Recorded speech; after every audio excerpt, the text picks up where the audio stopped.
हरे कृष्णा, राधे राधे। मैं गुंजन एक बार फिर से स्वागत करती हूँ आप सभी का। आप सब कैसे हो? आई होप आप सभी अच्छे होंगे। तो आज है सटतिला एकादशी। सटतिला एकादशी की हम व्रत कथा सुनेंगे अभी। इस एकादशी को माघ मास की कृष्ण पक्ष की एकादशी भी कहा जाता है।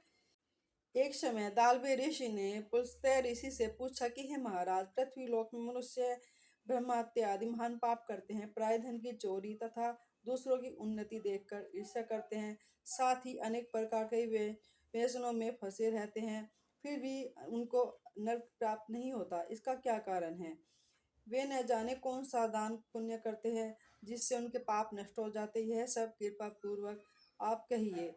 पुलस्त्य मुनि कहने लगे कि हे महान महाभाग, आपने मुझसे अत्यंत गंभीर प्रश्न पूछा है। इससे संसार के जीवों तथा अत्यंत भला होगा।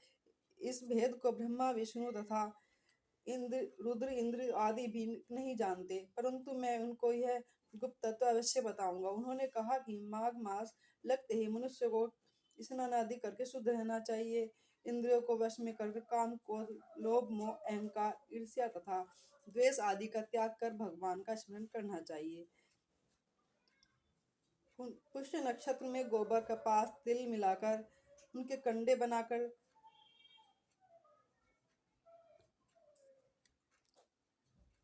उनके कंडे बनाना चाहिए। उन कंडों को 108 बार हवन करना चाहिए। उस दिन मूल नक्षत्र हो और इस एकादशी तिथि हो, उससे अच्छे पुण्य देने वाले नियमों को ग्रहण करें। स्नान आदि नित्य क्रिया से निवृत्त होकर सब देवताओं के देव श्री भगवान का पूजन करें और एकादशी व्रत का धारण करें। रात्रि को जागरण करना चाहिए। दूसरे दिन धूप दीप नैवेद्य आदि से भगवान का पूजन करके खिचड़ी का भोग लगाएं। तत्पश्चात पेठा नारियल सीताफल या सुपारी का अर्घ्य देकर स्तुति करनी चाहिए।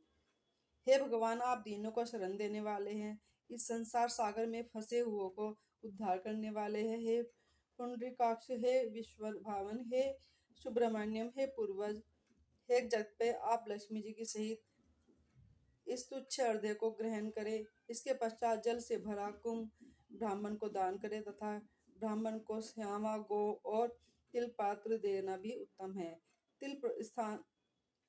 तिल स्नान और भोजन दोनों ही श्रेष्ठ है। इस प्रकार जो मनुष्य जितने तिलों का दान करता है उतने ही 1000 वर्ष स्वर्ग में वास करता है। तिल स्नान, तिल का उपटन, तिल का हवन और तिल का तर्पण, तिल का भोजन और तिलों का दान, ये तिल के 6 प्रकार के नियम हैं। इनके प्रयोग के कारण यह सटतिला एकादशी कहलाती है। इस व्रत को करने से अनेक प्रकार के पाप नष्ट हो जाते हैं। इतना कहकर पुलस्त्य ऋषि कहने लगे कि अब मैं तुमसे इस एकादशी की कथा कहता हूँ। एक समय नारद जी ने भगवान श्री विष्णु से यही प्रश्न किया था। और भगवान से ने जो सटतिला एकादशी का महात्म्य नारद जी से कहा, तो सो मैं तुमसे कहता हूँ। भगवान ने नारद जी से कहा कि हे नारद, मैं तुमसे सत्य घटना कहता हूँ कि ध्यानपूर्वक सुनो। प्राचीन काल में मृत्युलोक में एक ब्राह्मणी रहती थी। वह सदैव व्रत किया करती थी। एक समय वह 1 मास का तक व्रत करती रहती रही और उससे उसका शरीर अत्यंत दुर्बल हो गया। यद्यपि वह अत्यंत बुद्धिमान थी, तथापि उससे कभी देवताओं या ब्राह्मणों से के निमित्त अन्न या धन का दान नहीं दिया। तो इससे मैंने सोचा कि ब्राह्मणी ने व्रत आदि से अपना शरीर शुद्ध कर लिया है, अब उसे विष्णु लोक में मिल ही जाएगा। परंतु इसने अन्न का दान कभी नहीं किया। इससे इसकी तृप्ति होना कठिन है। भगवान ने आगे कहा कि ऐसा सोचकर मैं भिखारी के वेश में मृत्यु लोक में उस ब्राह्मणी के पास गया और उसने भिक्षा मांगी। वह ब्राह्मणी बोली, महाराज, किस लिए आए हो? मैंने कहा, मुझे भिक्षा चाहिए। इस पर उसने एक मिट्टी का ढेला और भिक्षा पात्र में डाल दिया। मैं उसे लेकर स्वर्ग में लौट आया। कुछ समय बाद ब्राह्मणी भी शरीर त्याग कर स्वर्ग में आ गई। उस ब्राह्मणी को मिट्टी का दान करने से स्वर्ग में सुंदर महल मिला, परंतु उसने अपने घर को नदी सबसे सामग्रियों से शून्य पाया। घबराकर वह मेरे पास आई और कहने लगी कि भगवान, मैंने अनेक प्रकार के व्रत किए और आपकी पूजा की, परंतु फिर भी मेरा घर अन्न आदि सब वस्तुओं से शून्य है। इसका क्या कारण है?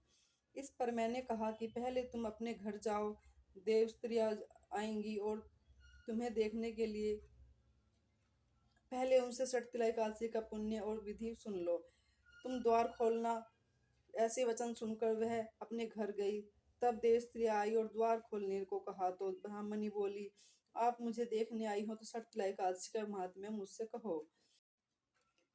उनमें से एक दिव्य स्त्री कहने लगी कि मैं कहती हूँ कि जब ब्राह्मणी ने सटतिला एकादशी का महात्म्य सुना तब द्वार खोल दिया। देवांगनाओं ने उनको देखा और न तो वह गांधर्वी है और न ही असुरी है, वरन पहले जैसी मानुषी है। उस ब्राह्मणी ने उनके कथनानुसार सटतिला एकादशी का व्रत किया। इसके प्रभाव से वह सुंदर और रूपवती हो गई तथा उसका घर अन्न आदि समस्त सामग्रियों से युक्त हो गया। अतः मनुष्य को मूर्खता त्याग कर सटतिला एकादशी का व्रत और लोभ न करके तिल आदि का दान करना चाहिए। इससे दुर्भाग्य, दरिद्रता तथा अनेक प्रकार के कष्ट दूर होकर मोक्ष की प्राप्ति होती है और अनेक प्रकार के पाप कट जाते हैं। बोलो विष्णु भगवान की जय।